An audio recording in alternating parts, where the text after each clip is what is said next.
जो साहित्यिक पूर्वजों का हमारे समाज पर प्रभाव पड़ा है, जो उनकी सामाजिक सरोकारता रही है, उस पर मैं कुछ बातें कहूँगा।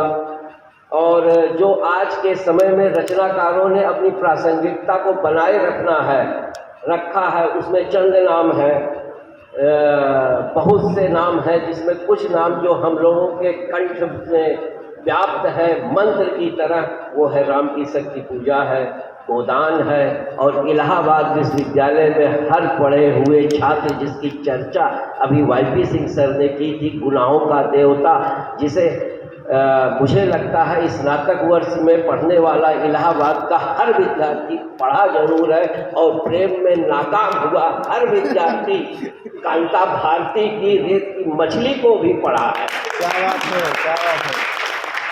तो इसी के साथ और मधुशाला की जो पंक्तियां लिखी गई हैं, जहां हमने अपना 11 साल बिताया है, उस केपी उसी हॉस्टल में उसी सीढ़ियों पर मधुशाला की पंक्तियां लिखी गई हैं, और उन पंक्तियों को पढ़ते हुए कहीं न कहीं हमारे हृदय में बुद्धि जरूर होती है।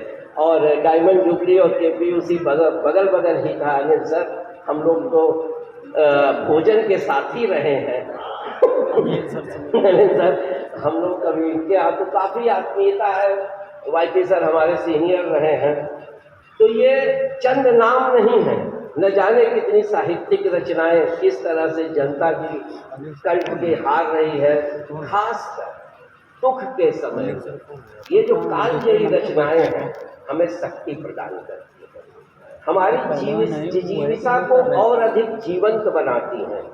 दुख के क्षणों में हमें संघर्ष की राह पर चलने के लिए ये हमारी पथ प्रदर्शिका है, और साथ ही साथ हमें अवसादग्रस्त होने से भी बचाती हैं ये साहित्यकारों की रचनाएं।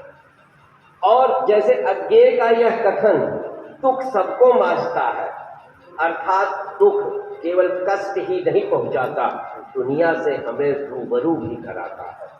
हरिवंश राय बच्चन ने एक बार कहा है, आप सबको मालूम है, मन का हो तो बहुत अच्छा है, ना हो तो उससे भी अच्छा है। हम भारतीय धार्मिक प्रवृत्ति के लोग हैं, इस बात पे पूरा यकीन करते हैं कि ईश्वर ने जो हमारे लिए रचा है वह सर्वश्रेष्ठ है। एक घटना आपको बताना चाहूँगा, पूर्व राष्ट्रपति APJ कलाम जी का।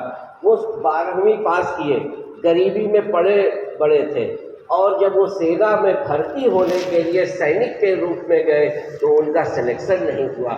जब नियुक्ति नहीं हुई तो अपने पिता से आके उन्होंने कहा कि अब मैं कभी सेना की नौकरी नहीं करूंगा, और इसके बाद उन्होंने BSc में एडमिशन लिया, और वो शख्स भारत का राष्ट्रपति बना और उन 3 सेनाओं का कमांडर बना।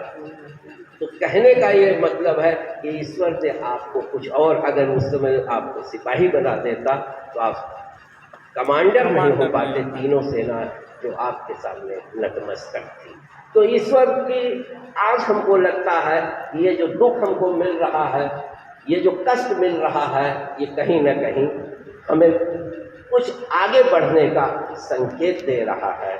और एक और व्यवहारिक, ये जो बड़े रचनाकार हैं, इनको जब आप पढ़िए, इनके शब्द और वाक्यों को पढ़िए, तो कहीं न कहीं हमें जरूर प्रेरणा देती है। जैसे प्रेमचंद का बहुत अच्छा कथन है कि जिस पैर के नीचे गर्दन दबी हो उसे सहलाना ही उचित है। यह कितना व्यवहारिक कथन है। यह जीवन के कई मोड़ पर हमें बाह्य कठिनाइयों से बचा लेता है।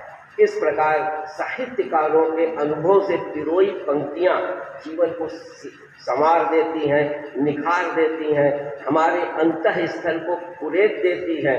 स्वतंत्रता के पूर्व जो बहुत सी ऐसे पंक्तियां हैं जिससे कि जो जनता के हृदय में निवास करती है। एक चीज़ आपको मैं बता दूं कि जब हम लोग कंपटीशन में पराजित होते थे, कभी प्री नहीं निकलता था, कभी मेल नहीं निकलता था, कभी वो नहीं निकलता था, तो कभी कभी आपको वो राम की शक्ति पूजा की वो पंक्तियां हम लोगों के लिए मंत्र का जाप बनती थी, जो कहता था स्थिर राघवेंद्र को हिरा रहा फिर संशय। और इसका जब हम लोग प्रत्युत्तर देते थे जामवंत के उन शब्दों में कि फिर हुए हैं आराधन का लो रण आराधन से उठकर इन्हीं शब्दों, इन्हीं पंक्तियों की माला चढ़ते हुए हम लोग आज यहाँ खड़े हैं। कई